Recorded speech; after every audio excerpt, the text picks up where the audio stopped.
Howdy, and welcome to my list of the best places to buy faux fur online. This video will tell you what makes each of the listed options great, their drawbacks, and finally, which website you should use based on your fursuit making needs. This isn't an exhaustive list of fur sources, but if you are new to the world of fursuit making, these are the only websites you'll need. First, Fursuit Supplies, a fandom-based business that carries favorites like luxury shag and beaver. The pros: fast shipping. Usually when I place an order with Fursuit Supplies, I'll get a shipping notification the very next day. You can also find them in the dealer's room at many furry conventions, so if you prefer an in-person buying experience, this might be the supplier for you. Cons: compared to other suppliers, they have a kind of limited range when it comes to colors and textures. Use Fursuit Supplies if you need to start your project soon and you want to support a business within the fandom. Next, Howl Fabrics, another fandom-based business and the supplier of choice for many fursuit makers. Pros: they offer a wide range of colors in many different fur types, like teddy, fox, and luxury shag. A major con for Howl Fabrics is their shipping and restock time. When a fur goes out of stock on Howl Fabrics, it often won't come back for months.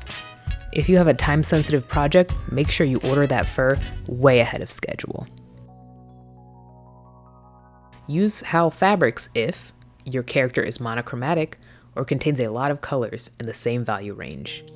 They also might be the supplier for you if your character is realistic, as they offer furs with a more realistic texture. And finally, Big Z Fabrics, a general fabric supplier that carries a sizable range of faux fur. Pros: this is really the cheapest you'll find when it comes to faux fur. When you buy a lot of fabric in the same color and type, they'll offer you a bulk discount. So this is really the cheapest you'll find high quality fur. Cons: inconsistent quality. While not a fandom-based business, they are open to feedback, and this seems to be a mostly resolved issue. Though in the past, there has been issue with color bleed and fur pile being rather thin. You might want to use Big Z Fabrics if you are looking to save a little money or you need to buy additional non-fur fabrics. You might be wondering why I only listed websites and I didn't mention buying furs locally, and that's because if you are lucky enough to have a fabric district near you, it's very unlikely you'll find the fur you want in the color and length you want. And if you're lucky enough to do that, well, that's the last time you'll find it. So if you need to make repairs or a second version of you, you're out of luck.